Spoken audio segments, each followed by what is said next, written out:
नमस्कार, मैं रविश कुमार। कोरोना के इस दौर में कई बार लगने लगता है कि जानकारियां, सूचनाएं अब स्थिर हो गई हैं और एक समान हो गई हैं, नयापन नहीं है। एक ही बात से हलचल मचती है जब यह खबर कहीं से आती है कि किसी ने कोरोना महामारी को रोकने के लिए टीका खोज लिया है या फिर जो मौजूद दवाएं हैं उनकी ऐसी आजमाइश की है जिसके नतीजे सकारात्मक प्रतीत होते हैं, तब खुद चर्चाएं होने लगती हैं। इसीलिए यह समय है नेताओं को कम सुनने का और डॉक्टरों और वैज्ञानिकों को ज्यादा सुनने समझने का है। जब भी ऐसी चर्चा आती है, हलचल होती है। पहले चर्चा हुई कि HCQ हाइड्रोक्लोरोक्विन दवा देने से कोरोना के मरीजों को बचाया जा सकता है। खूब वाहवाही लूटने का प्रयास हुआ, लेकिन अब वो चर्चा पीछे चली गई है। कोई आश्वस्त नहीं है उस दवा के इस्तेमाल को लेकर। फिर चर्चा आई कि प्लाज्मा टेक्निक से, प्लाज्मा के हस्तांतरण से मरीज को बचाया जा सकता है। अब वो चर्चा भी पीछे चली गई है। लेकिन इसका मतलब यह नहीं कि वैज्ञानिक कम्युनिटी खाली बैठी हुई है। अब एक और नई दवा आई है जो हलचल मचा रही है, रेमडेसिवियर। यह आई नहीं है, पहले से मौजूद थी। इस दवा को जब आजमाया गया है तो देखा गया है कि इससे मरीज जल्दी ठीक हो रहे हैं और उनके मरने की संख्या में कमी आ रही है। और यह प्रयोग जहां से चल रहा है, अमेरिका के वर्जीनिया से, और जिस टीम्स के द्वारा इसे किया जा रहा है उस टीम के एक बहुत ही महत्वपूर्ण सदस्य से हम आपको थोड़ी देर में बात कराने वाले हैं। लेकिन उसके पहले इस दवा के बारे में कुछ बताना चाहता हूं। इसी 1 मई को अमेरिका के food and drug administration FDA ने आपात स्थिति में रेमडेसिवियर को मंजूरी दी है। इस दवा का इलाज में इस्तेमाल हो सकता है। FDA की यह मंजूरी सामान्य खबर नहीं है। गिलियड नाम की एक दवा कंपनी ने रेमडेसिवियर को बनाया है। यह एक एंटीवायरल ड्रग है। 2010 में जब इबोला महामारी आई थी तब इस दवा का इस्तेमाल हुआ था, लेकिन कामयाबी नहीं मिली। तो क्या इबोला में फेल हुई दवा कोरोना में कामयाब हो सकती है? शुरुआती संकेत उत्साहजनक हैं। यह दवा वायरस को शरीर में जाने के बाद मल्टीप्लाई नहीं होने देती है, यानी एक से अनेक नहीं होने देती है। वह उस खुराक पर ही हमला कर देती है जिसे पाकर वायरस शरीर के भीतर एक से अनेक हो जाता है और घातक हो जाता है। यही नहीं, शरीर के भीतर उसके फैलने की रफ्तार भी कम कर देती है, यानी छुपकर कोरोना पर हमला करती है यह दवा। यह सब शुरुआती प्रयोग में पता चला है। गिलियड कंपनी के CEO ने कहा है कि इस प्रयोग के बाद कंपनी करीब 1.5 लाख ट्रीटमेंट कोर्स का उत्पादन करने जा रही है और इतना उत्पादन जुलाई के अंत तक ही हो सकेगा। तो आप देख रहे हैं कि कितना मुश्किल है। दवा मिल भी जाती है तो सबके लिए मिलने में वक्त लगेगा, क्योंकि कंपनी एक ही है। अभी इस कंपनी के पास जितनी भी रेमडेसिवियर दवा है वो प्रयोग के लिए दान देने जा रही है। यह भी कहा है कि इतनी कीमत होगी कि मरीज को मुश्किल नहीं आएगी। अच्छी बात है। तो सोचिए, अमेरिका के फूड एंड ड्रग एडमिनिस्ट्रेशन ने इसे मंजूरी दी है। इसका मतलब यह हुआ है कि इस दवा को आगे अगले चरण के लिए इसका इस्तेमाल किया जा सकता है। अभी तक के जो प्रयोग हैं वो बता रहे हैं कि कोरोना से संक्रमित मरीज इस दवा को लेने के बाद 15 दिनों के बजाय 11 दिन में ठीक हो जाता है, दिनों में ठीक हो जाता है, और जो मरने वालों की संख्या है उनमें गिरावट आ जाती है। ये दवा देने से कोरोना के जो मरीज हैं जो नहीं बचाए जा सकते वो सिर्फ 8% से कुछ अधिक हैं। अगर ये दवा उन मरीजों में ना दी जाए जिनकी मौत हो रही है, और जिनकी मौत होती है उनका प्रतिशत 11 है, तो काफी फायदा इससे मिलता दिख रहा है। और अब हम जिस शख्स से बात करने जा रहे हैं, जिन्होंने इसके रिसर्च में जो एक लीड भूमिका निभा रहे हैं, उनका परिचय हम आपको देना चाहते हैं। डॉक्टर अरुण सान्याल। आपकी टीम इस वक्त रेमडेसिवियर को लेकर 2 क्लिनिकल ट्रायल पर काम कर रही है। मार्च के तीसरे हफ्ते से काम शुरू हुआ है और शुरुआती दौर में आपकी टीम ने कई जरूरी जानकारियों का पता लगाया है। महामारी के विशेषज्ञ नहीं हैं आप, लेकिन जब चुनौती आई तो बीड़ा उठा लिया कि आप भी कोशिश करेंगे। रेमडेसिवियर बनाने वाली कंपनी गिलियड से संपर्क किया और अपनी यूनिवर्सिटी को कम से कम समय में तैयार कर लिया। डॉक्टर अरुण सान्याल की टीम में अलग अलग विशेषज्ञ डॉक्टर हैं, रिसर्चर हैं, मेडिकल स्टाफ है। अमेरिका में जिन चंद संस्थानों में रेमडेसिवियर को लेकर परीक्षण और प्रयोग चल रहे हैं, उसके एक संस्थान के प्रिंसिपल इन्वेस्टिगेटर हैं आप। आपने पटना यूनिवर्सिटी से भी पढ़ाई की है, फिर दिल्ली के मौलाना आजाद मेडिकल कॉलेज से डॉक्टरी की पढ़ाई की है और उसके बाद अमेरिका चले गए। तो हम बात करेंगे कि क्या रेमडेसिविर नाम की दवा कोरोना के मरीजों को मरने से बचा लेगी। कोविड-19 से बचने के लिए कौन सी दवा जल्दी बन सकती है, काम आ सकती है, इसे लेकर दुनिया भर में कई तरह के रिसर्च हो रहे हैं। कभी वैक्सीन के ट्रायल की खबर आ जाती है, कभी जो दवा पहले से मौजूद है उसके ट्रायल की खबर आ जाती है। ऐसी ही एक दवा है रेमडेसिविर। इस दवा को लेकर अमेरिका में ही 180 टीमें रिसर्च कर रही हैं। ऐसी एक बहुत ही महत्वपूर्ण टीम के सदस्य डॉक्टर अरुण सान्याल से हम बात करने जा रहे हैं, जो वर्जीनिया कॉमनवेल्थ यूनिवर्सिटी में इंटरनल मेडिसिन के प्रोफेसर हैं। अरुण सान्याल साहब इस रिसर्च को एक लीड कर रहे हैं और किस्मत की बात यह है कि थोड़ी थोड़ी हिंदी अभी भी इनकी बची हुई है, जिससे वो हम दर्शकों के सामने अपनी जानकारी साझा करेंगे।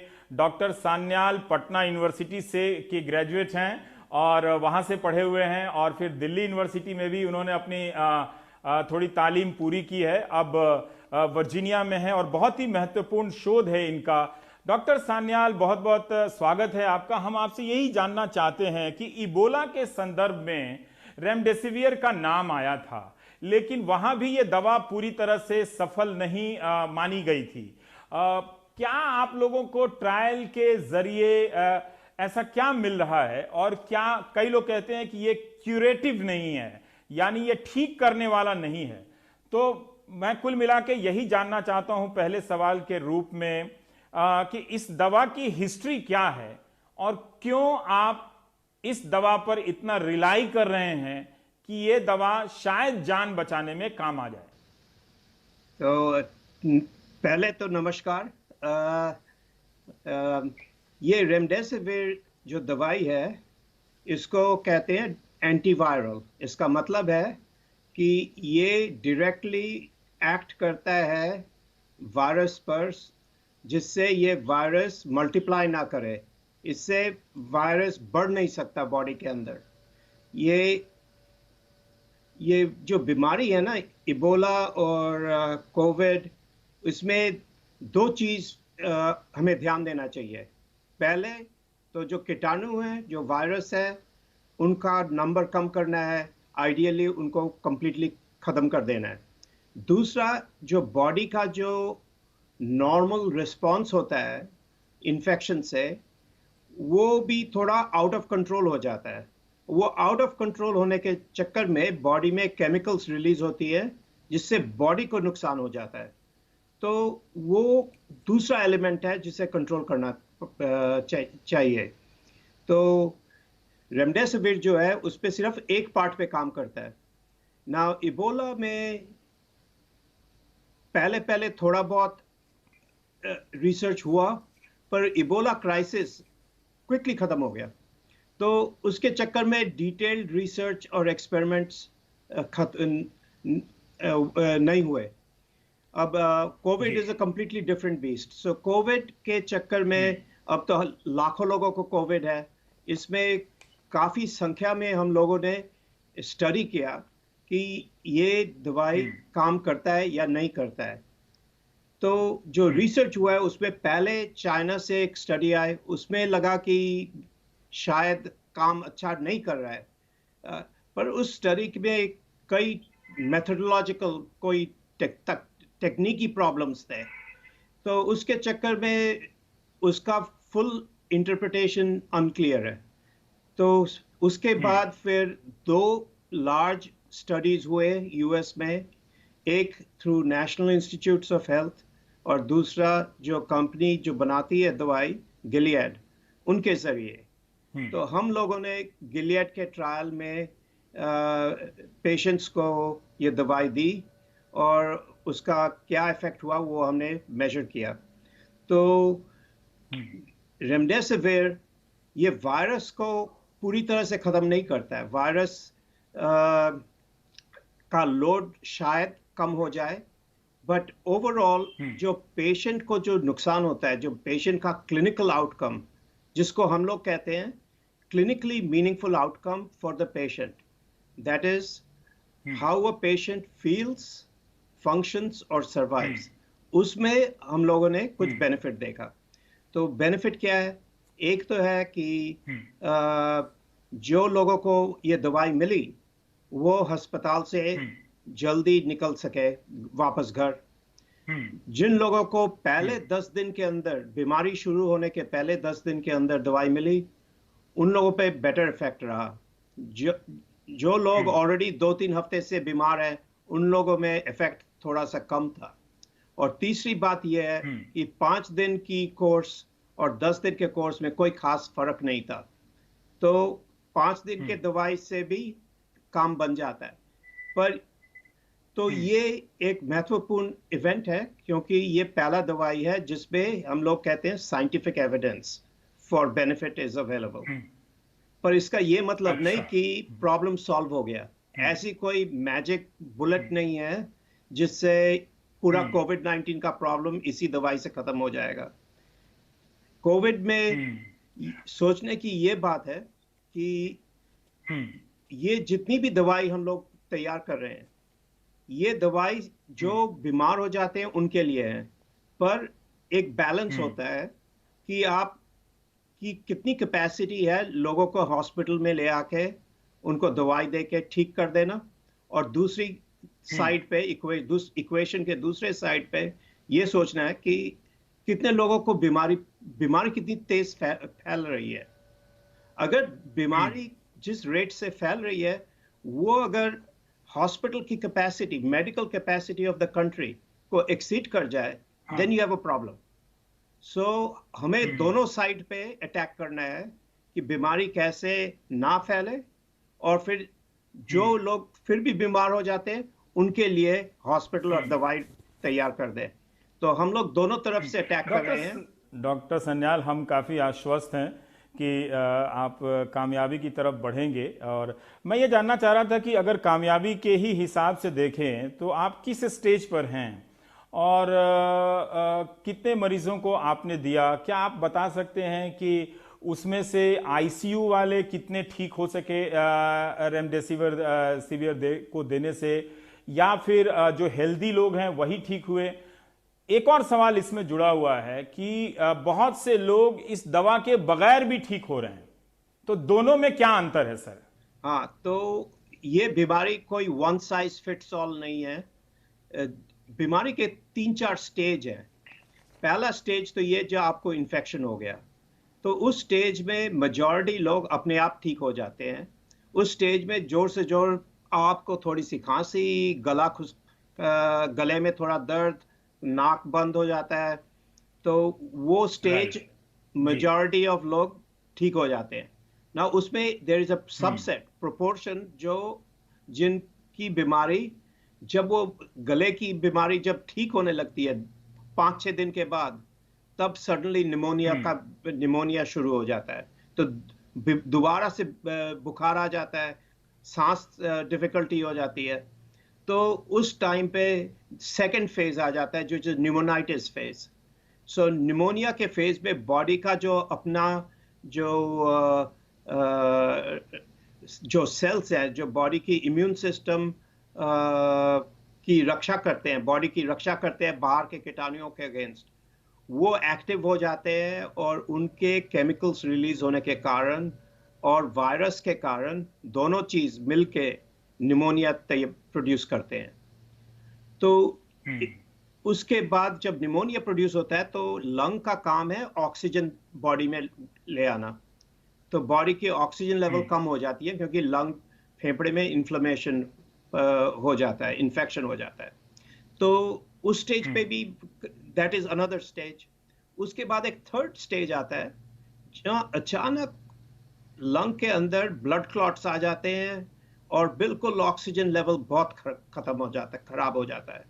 That is a very dangerous stage. So each stage पे there is a chance for spontaneous recovery, but it gets less and less जब आप कंटिन्यूअसली हर स्टेज में स्पॉन्टेनियस रिकवरी की उम्मीदें कम होती जाती हैं, और बाय द टाइम आप मशीन वेंटिलेटर पे चले गए, आपके लंग में थ्रोम्बस होने लगता है, उस स्टेज पे रिकवरी बिकम्स मच स्मॉलर।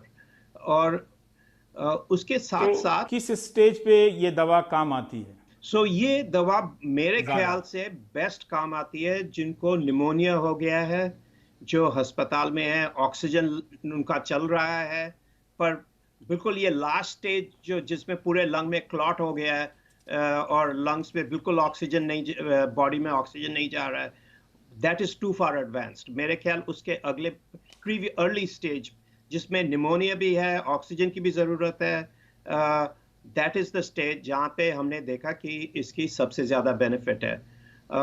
जो अर्ली स्टेज है जहाँ निमोनिया है, थोड़ा सा ऑक्सीजन लग रहा है, that is also quite beneficial. जिनको जो बिल्कुल जिसको हम लोग कहते हैं मल्टी ऑर्गन फेलियर, जहाँ लंग के साथ साथ गुर्दे बंद हो गए, लिवर का फंक्शन बंद हो गया, हार्ट फेल होने लगता है, तो at that stage it is not so effective in my opinion. Doctor Sanyal, मैं ये भी जानना चाहता हूं कि जैसे भारत में बहुत चर्चा हुई, अमेरिका में भी चर्चा हुई HCQ को लेकर, जो भारत कई देशों को दे भी रहा है। इस दवा की कहानी क्या अब खत्म हो गई? मतलब लोगों ने जब शुरू में इसकी बात की थी, इसमें आपको कोई प्रॉमिस नहीं लगा? जो शुरू में आपने वैज्ञानिक अध्ययन किए होंगे कि इस पर रिसर्च को लेकर आगे बढ़ा जा सकता है, क्या आपने रेमडेसिवियर को ही क्यों चुना, इसको क्यों नहीं? रेमडेसिविर का मैकेनिज्म ऑफ एक्शन जो हम कहते हैं ना, पहले हम ट्रायल करने के पहले पूरा साइंटिफिक लिटरेचर रिव्यू करते हैं, तो उस चक्कर में रेमडेसिविर का जो मैकेनिज्म ऑफ एक्शन है वो डायरेक्टली एंटीवायरल ड्रग है, तो उसके लिए भी जो बायोलॉजी है वो फिट बेटर करता है। हाइड्रोक्सीक्लोरोक्विन का जो इनिशियल इंफॉर्मेशन आया था, that was more as a incidental observation, and then there was lot of excitement कि हाँ चाइना में भी थोड़ा काम किया, तो यहाँ पे भी यूएस में इनिशियली पहले यूएसए में भी लोगों ने बहुत हाइड्रोक्सीक्लोरोक्विन यूज किया। उसके बाद यहाँ पे वीए हॉस्पिटल सिस्टम से एक रिपोर्ट आई कि शायद उसका उतना खास इफेक्ट नहीं है, तो हाइड्रोक्सीक्लोरोक्विन की एक्साइटमेंट थोड़ी कम हो गई।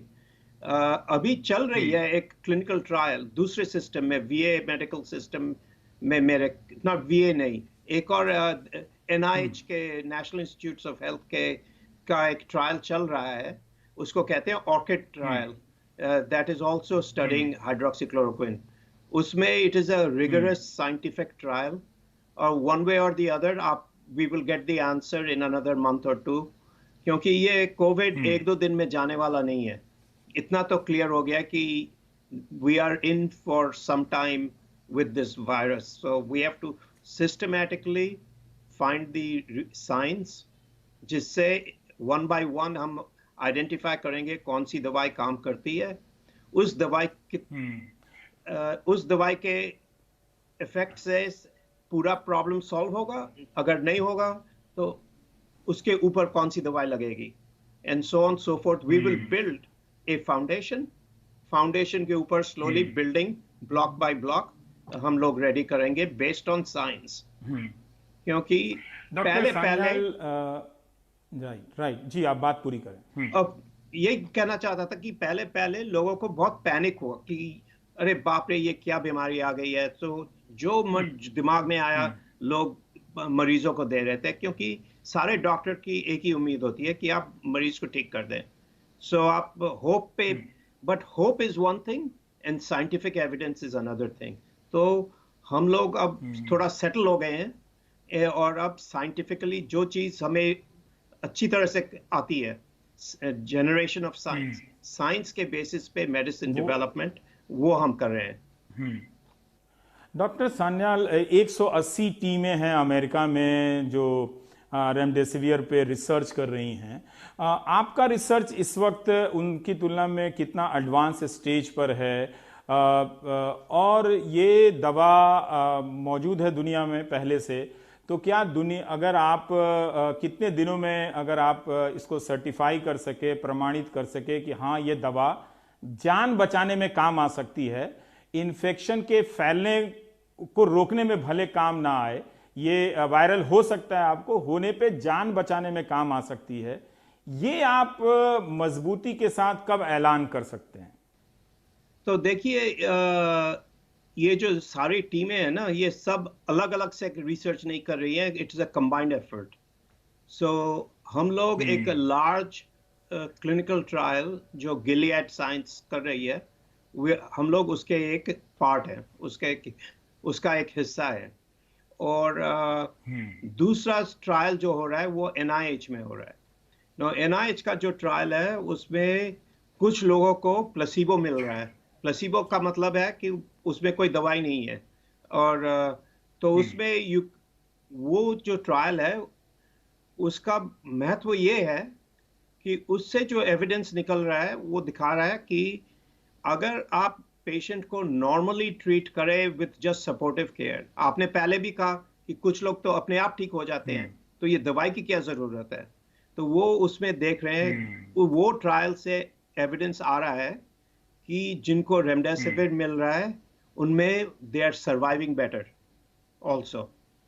सो उसके बेसिस पे यूएसए में जो गवर्नमेंट का जो रेगुलेटरी एजेंसी है एफडीए, उसने एक्सपेंडेड यूज एक्सेस के लिए अप्रूव कर दिया है रेमडेसिविर।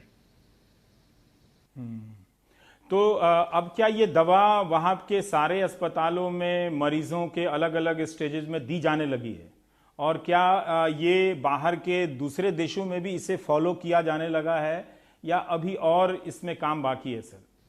तो अभी तो ये तो बस कुछ 2-3 दिन पहले की बात है कि एफडीए ने अप्रूव किया है। तो थोड़ा टाइम लगता है कि दवाई की मैन्युफैक्चर बढ़ाई जाए कि सारे हॉस्पिटल्स में अवेलेबल हो जाए। अभी तो एफडीए का एक प्रोसेस है जिससे जिस मरीज को दवाई देना है उससे अप्रूवल लेना है पहले। सो बिना अप्रूवल के अंधाधुंध कोई दवाई प्रेस्क्रिप्शन नहीं लिख सकता अभी। तो उसका भी एक प्रोसेस और रेगुलेटेड प्रोसेस है। अभी धीरे धीरे अभी एक और स्टडी चल रहा है जिसमें शायद 6,000 लोगों को दवाई दी जा रही है। उसका जो एविडेंस आ जाएगा विद सेफ्टी एंड एफिकेसी, अगर वो कंफर्म कर दे कि ये पहले स्टडीज का जो रिपोर्ट था, उसके बाद मेरे ख्याल से it will become easier for doctors to write prescription. तो ये तो सिर्फ यूएसए की बात हुई। उसके बाद ये दवाई मेरे ख्याल से किस स्पीड से गिलियड मैन्युफैक्चर कर सकता है और अवेलेबल कर सकता है दूसरे देशों के लिए, that will determine availability in those countries. लेकिन आप ये कह रहे हैं कि आप जो काम कर रहे हैं वो एक बहुत गंभीर मरीज को बचाने के लिए दवा भले काम ना आए, लेकिन ये दवा कई स्टेजेस पे मरीज को बचा ले रही है। इस तरह का अध्ययन को लेकर अब आप श्योर हो सके हैं कि इस दवा से हम लोगों की जिंदगी बचा सकते हैं? जी, कुछ स्टेजेस में डेफिनेटली ये दवाई काम करती है और ये इस दवा से जाने भी बच सकती है। पर हर एक आदमी की जान नहीं बच सकती, इसलिए अभी और काम जारी चल रहा है कि दूसरी दवाइयों के साथ भी कि इसके अलावे और क्या दे सकते हैं मरीजों को उनको बेटर करने के लिए। डॉक्टर सान्याल, आपसे बात कर बहुत अच्छा लगा। इस दवा को अमेरिका के फूड एंड ड्रग्स एडमिनिस्ट्रेशन ने अभी अभी मंजूरी दी है। अब आप लोग अगले चरण में हैं जहां 6,000 और मरीजों पे करने के बाद प्रेस्क्रिप्शन देने की स्थिति में आ जाएंगे। और इस स्टेज में आप हमसे एनडीटीवी इंडिया के दर्शकों के लिए आपने ये जानकारी दी है।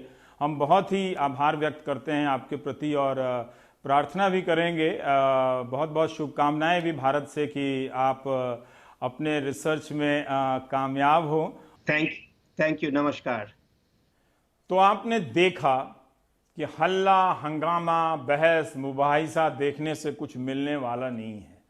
वैसे भी जिनको जवाब देना चाहिए सीधे सीधे वो तो कैमरे पर आते नहीं, उनके लोग आ जाते हैं जो जवाब दे या नहीं दे आपको कोई फर्क नहीं पड़ता, उनको कोई फर्क नहीं पड़ता।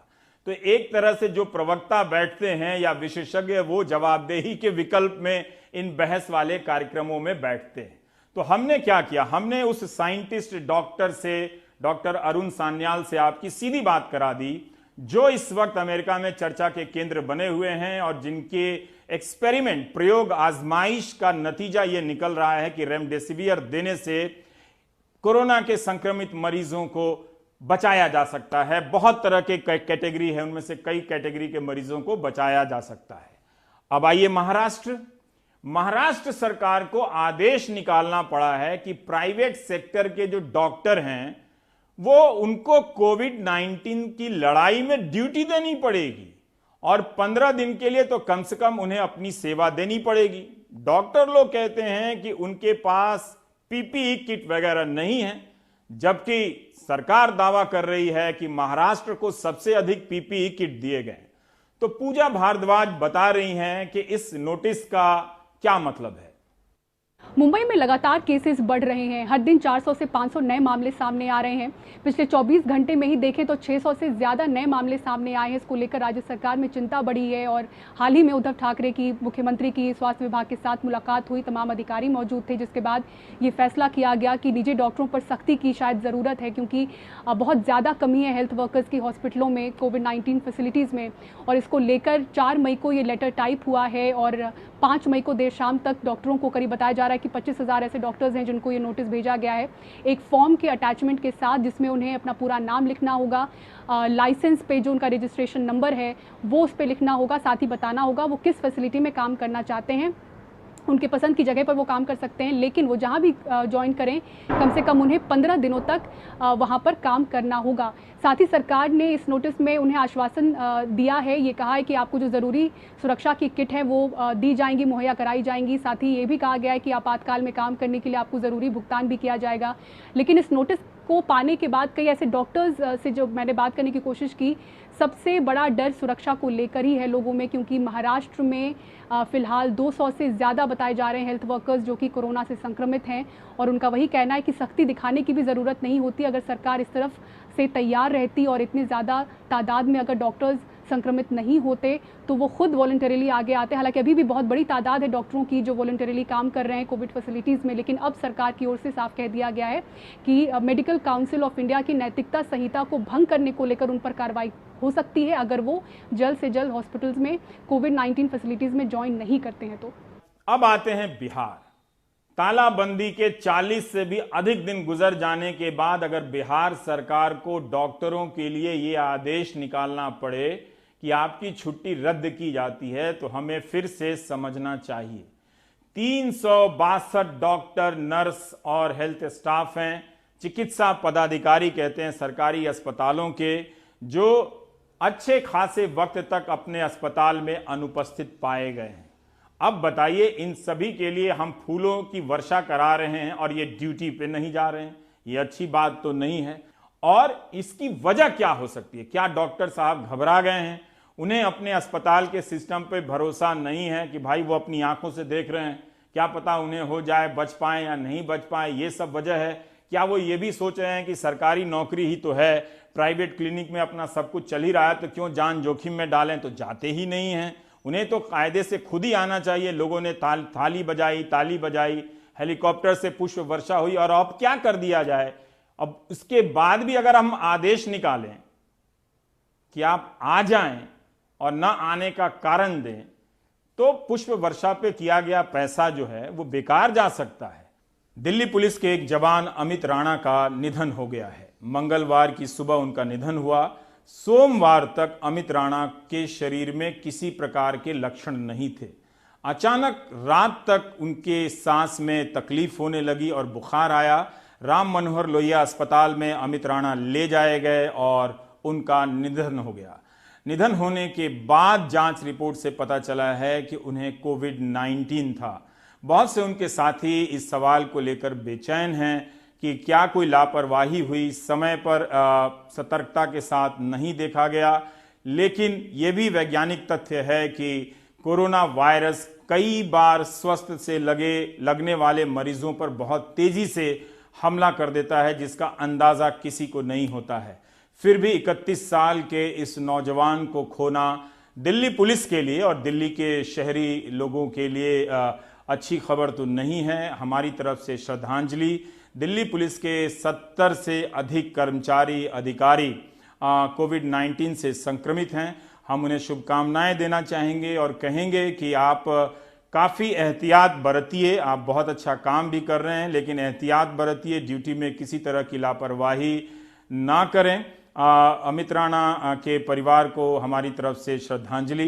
आप प्राइम टाइम देख रहे हैं। ब्रेक के बाद हम जब लौटेंगे तो बात करेंगे उस कहानी पर जो आपके लिए अब वो कहानी थकने वाली हो सकती है बहुतों के लिए, कि रोज रोज एक ही कहानी क्यों दिखा रहा है मजदूरों के पैदल चलने की। आप मजदूरों से पूछिए ना कि वो रोज रोज पैदल चलने की कहानी क्यों दोहरा रहे हैं। ब्रेक के बाद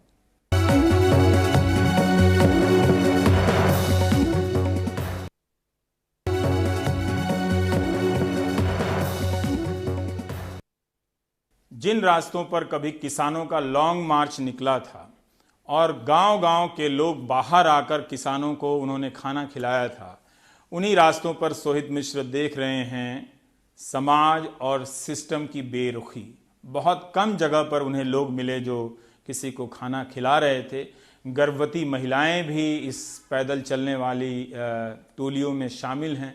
उनकी भी हालत बुरी है। इस वक्त उनके पास भी खाने के लिए पौष्टिक आहार नहीं है। इसलिए आपको लग सकता है कि रोज रोज हम एक ही कहानी देख रहे हैं, पर मजदूरों से पूछिएगा इस कहानी को देखने के बाद भी कि वो किस तकलीफ में इस कहानी को, पैदल चलने की कहानी को रोज रोज दोहरा रहे हैं। पलायन की ऐसी तस्वीर कि रूह कांप जाए। गर्मी, तपीश, भूख सब एक तरफ। ये खत्म ना होने वाला काफिला है। शुरू तो कहीं मुंबई के आसपास से हुआ है, लेकिन मंजिल सैकड़ों किलोमीटर दूर वो गांव है जिसे ये कभी छोड़ कर आए थे। निकिता को देखेंगे तो शायद कलेजा मुंह को आ जाए। 7 महीने का गर्भ है और 12 घंटे से बस चली जा रही है। घनसोली से निकली है, बुल्ढाना जाना है। बहुत परेशानी हो रही है, पैर भी बहुत दुख रहे, चक्कर भी आ रहे हैं। तो कोई मदद या कुछ नहीं मिल पाया आपको? कुछ भी नहीं मिल पाया। और ये 15 मजदूर मुंबई से निकले हैं, बिहार के दरभंगा जा रहे हैं। हर दिन 100 किलोमीटर पैदल मारेंगे, तब कहीं जाकर 20 दिन में अपने गांव पहुंचेंगे। रास्ते में क्या होगा इसकी फिक्र नहीं है। सुस्त सरकारों से नाराजी है। क्या करेंगे सर, हमारा सरकार अगर गाड़ी नहीं दे रहा है तो हम लोगों को मजबूरन जाना पड़ेगा। अब मान लो सर अभी बारिश आने वाला है, अगर बारिश में बीमारी बढ़ जाएगी, हम लोगों को अभी सरकार नहीं देख रहा है, बाद में किधर देखेगा सर। जब धूप बढ़ती है तो मजदूर कहीं छांव में बैठ जाते हैं। ना ही खाना है और ना ही पानी। कहीं पर कुछ लोग खिचड़ी बांटते दिखे तो मजदूरों ने वहां लाइन लगा दी। किसी को कुछ नहीं मिला तो बिस्कुट खाकर काम चलाया जा रहा है। कुछ व्यवस्था नहीं।